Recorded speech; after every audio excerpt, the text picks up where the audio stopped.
Hot Springs Village Inside Out is a closer look at the largest gated community in North America, spanning 26,000 acres in the Ouachita Mountains in south central Arkansas.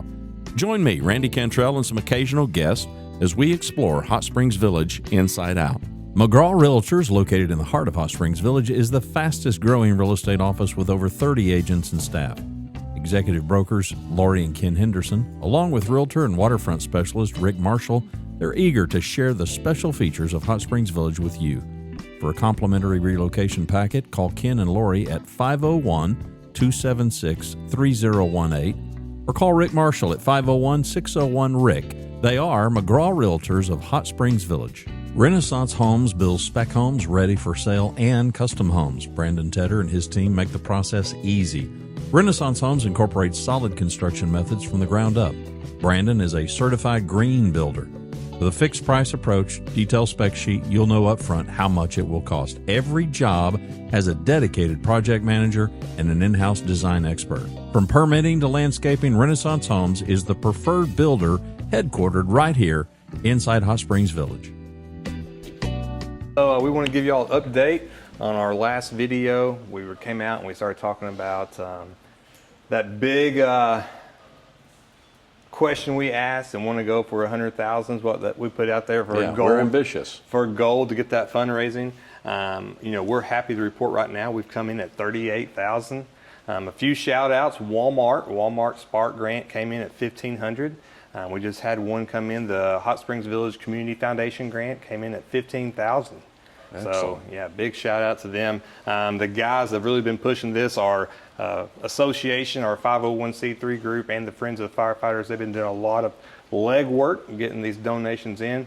And the money that we're using this for is to get these guys some gear up to date. We do have some gear that's out of date. As we talked about before, that gear costs a lot of money. We have some money in the budget to replace that gear, but this just helps us get that gear replacement going. Okay, explain to people this 501c3 and this Friends of the Firefighter. It's a question that I get, and I just refer people to a post that was made over on Facebook. So anybody watching this show, join our Facebook group, and you can see all of this stuff. And we've got links. We'll put links in the show notes, all this, as well as contact information. But kind of explain how this 501c3, because I want people to understand this time of year, if you're thinking about a donation, this is a tax write-off. Absolutely. Because we've got this 501c3. So talk a little bit about that. I was speaking at a group just the other day, and a lady, that's what she talked about. She goes, hey, it's this time of the year, people are wanting to donate money, looking for those tax write-offs. So this 501c3 is great. So yeah, the Hot Springs Village Volunteer Firefighters, they formed the Volunteer Firefighter Association. Got the 501c3 status. That way they could accept donations, go out for some little private grants, and get the money that we've got. Part of that is some people were like, well, I don't want to be a firefighter. I don't want to be a part of the volunteers. I just want to help. And that's when they came out and they made the Friends of Firefighters umbrella underneath that. That way people can donate. And part of that is, we give you some updates on the department information. We invite you to the department events. But people are like, well, what if I don't want to be a part of either? You can donate to the 501c3. We want any donation that we can get. Anything helps. Now, the people that started that, they're volunteers. Correct. Yeah, so that's how this whole thing got started, just to give people context. Yeah, some volunteer firefighters that started. They saw the need. They wanted the help. People in the community were like, we really want to help the fire department. So we have a great support system here in Hot Springs Village. And unlike urban fire departments, y'all got specialized needs because you've got woods, and wilderness, and you've also got neighborhood kind of settings. So talk a little bit about the kind of gear that we're trying to raise this money for. Yeah, we talked about that in our last video. We have two different sets of gear that we carry here in the village. We have our structure gear that we wear for any type of structure fire or vehicle fire. And then we have our wildland gear that we have for our wildland fires or rescue scenarios. With our structure gear, we try to keep our guys out of that stuff as much as they can be, just from the carcinogens and stuff we get exposed to in that gear, taking that cancer risk down.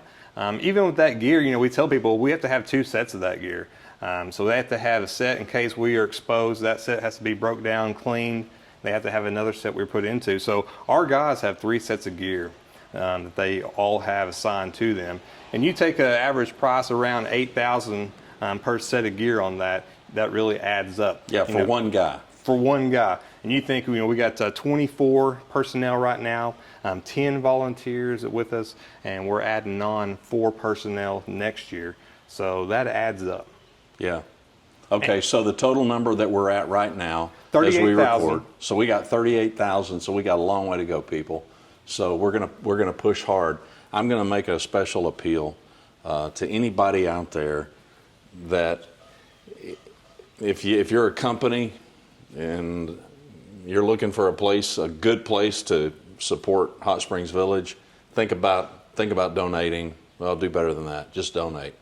Donate to this 501c3. We're going to put contact information in the show notes to this episode because we really want to get as close as we can to the 100K number. And that's a number that we just, we threw out. We were doing some math because you've got 10 volunteers. Yes, sir. So you think, well, they're volunteers. Yeah, they're volunteers and they're a vital part of this team. And many of these, well, I don't know, give us the background. So these 10, give us, what's a typical volunteer look like? So, I like to start out saying when I came on as a volunteer here, there was a waiting list. We had 30 volunteers, and there was a waiting list for people wanting to get on. Over time, that's awesome. That list has gone down. And with our volunteers, we have some guys that have been retired captains out of different, come here, they've gotten out of the fire service, they really want to still get back in it, so we have a lot of good experience. But our volunteers, they respond to calls with us. When we're on a scene, you really cannot tell when we put all of our gear on, you can't tell who's being paid and who's a volunteer. Yeah, and that's kind of the point. They need the same gear. Right, and we're a combination department, and we all do the same job. Now, we have some volunteers that come in and they say, listen, I know nothing about firefighting. I came from a financial background. I just want to be here and help. But we can train them. They can do safety for us, staging. There's a lot of things they can do and still help us. But back to your question about what does one look like? So a bunch of our volunteers, that might be playing golf, and you get a call for a major fire somewhere. They leave the golf course. Well, it depends on how good their golf game is that day, right? Yeah. It might be an excuse to leave. Yeah. But they drop what they're doing. They meet us at the scene, and they help us mitigate that scene. They help us get the trucks back in service, come back to the station, clean up. They do training with us. Any type of event we have volunteers out at events with us for PR. They do like the pancake breakfast.